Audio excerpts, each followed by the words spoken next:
Assalamualaikum warahmatullahi wabarakatuh. Perkenalkan, nama saya Widya Astuti. Saya dari mahasiswa dari Universitas Aisyah Yogyakarta.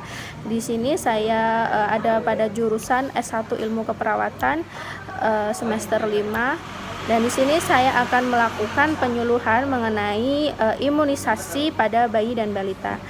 Baik, sebelum saya mulai, di sini saya akan memberikan penyuluhan kurang lebih 15 menit. Nah, selama 15 menit, setelah itu nanti ada tanya jawab.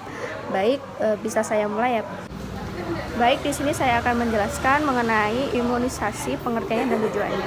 Jadi pengertiannya adalah imunisasi adalah suatu usaha untuk memberikan kekebalan kepada bayi dan anak serta ibu hamil terhadap serangan penyakit tertentu. Terus tujuannya adalah imunisasi membentuk daya tahan tubuh sehingga bayi atau anak terhindar dari penyakit tertentu, dan kalaupun terkena penyakit tidak dapat menyebabkan kecacatan ataupun kematian. Penyakit yang dapat dicegah dengan imunisasi adalah penyakit TBC atau tuberkulosis, terus penyakit difteri, penyakit batuk rejan atau penyakit batuk 100 hari, serta penyakit tetanus, penyakit poliomyelitis, dan juga penyakit campak, hepatitis B. Nah, terus macam-macam imunisasi yang diberikan adalah yang pertama BCG untuk memberikan kekebalan penyakit terhadap TBC, yang kedua DPT untuk memberikan kekebalan pada penyakit difteri, batuk rejan, dan tetanus.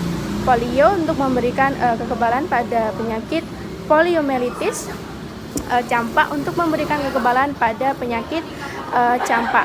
Terus HB untuk memberikan kekebalan pada penyakit hepatitis B, terus tetanus atau TT memberikan kekebalan pada penyakit tetanus. Terus DT memberikan kekebalan pada penyakit difteri dan tetanus.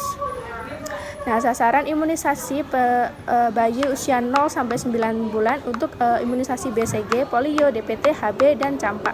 Anak SD kelas 1 untuk imunisasi DT, calon pengantin bisa imunisasi TT, dan juga ibu hamil juga bisa dilakukan imunisasi TT. Baik, yang selanjutnya saya akan menjelaskan tentang jenis-jenis imunisasi dan diberikan pada usia berapakah pada bayi dan balita. Yang pertama ada HB0 yang diberikan pada kurang lebih 24 jam kelahiran pertama. Terus yang kedua ada BCG dan OPV1 diberikan pada usia 1 bulan. Yang ketiga ada DPT, HB, HIB1 dan OPV2 diberikan pada usia 2 bulan. Yang keempat ada DPT, HB, HIB2 dan OPV3. OPV3 itu diberikan pada usia 3 bulan. Dan terus ada DPT, HB, HIB3 dan OPV4 dan juga IPF diberikan pada usia 4 bulan. Terus ada campak diberikan pada usia 9 bulan. Terus DT diberikan pada usia 4 sampai 6 tahun, dan juga ada TT atau tetanus untuk diberikan pada calon pengantin dan juga ibu hamil. Selanjutnya saya akan memberikan materi tentang pemberian imunisasi. Nah, pemberian imunisasi dapat diberikan secara suntikan maupun diteteskan ke dalam mulut. Yang pertama ada imunisasi BCG dengan suntikan ke dalam kulit pada lengan atas dan sebelah dalam. Yang kedua ada DPT, disuntikan ke dalam otot di pangkal paha. Terus yang campak disuntikan ke bawah kulit bagian lengan kiri atas. Dan yang ketiga ada HB, suntikan lengan. Terus selanjutnya ada DT atau TT, disuntikan ke dalam otot lengan, paha maupun panggul. Terus yang selanjutnya, kapan imunisasi tidak dianjurkan diberikan pada balita? Nah, keadaan seperti apa?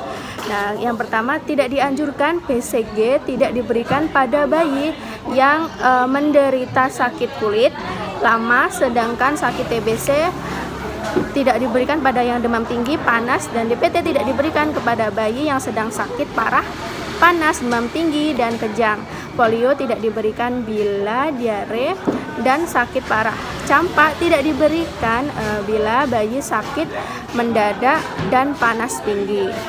Nah, selanjutnya keadaan yang timbul setelah imunisasi.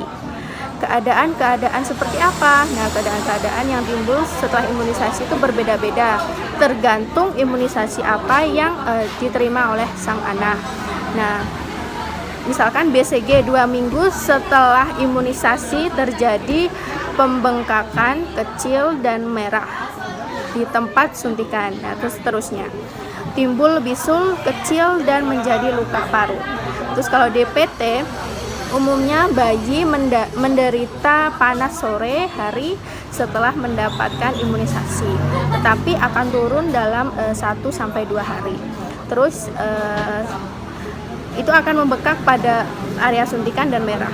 Walaupun demikian tidak berbahaya dan akan sembuh sendiri campak panas dan umumnya disertai kemerahan yang timbul bisa 4-10 hari setelah penyuntikan. Nah, tempat pelayanan yang memberikan imunisasi ada berbagai macam. Yang pertama ada posyandu, puskesmas, bidan praktek, perawat, dan dokter yang praktek. Terus ada di tempat bersalin, terus di rumah sakit juga ada. Terus perawatan yang diberikan setelah imunisasi itu ada berbagai macam. Yang pertama BCG, luka tidak perlu diobati, tetapi bila besar dan bengkak di ketiak dianjurkan dibawa ke puskesmas. DPT bila panas diberikan obat penurun panas yang diperoleh dari posyandu yang diberikan kompres hangat atau dingin. Terus yang selanjutnya dari campak, bila timbul panas berikan obat yang didapatkan dari posyandu. Nah, mungkin itu saja materi yang bisa saya sampaikan. Bila ada pertanyaan, monggo boleh disampaikan. Saya tutup. Wassalamualaikum warahmatullahi wabarakatuh.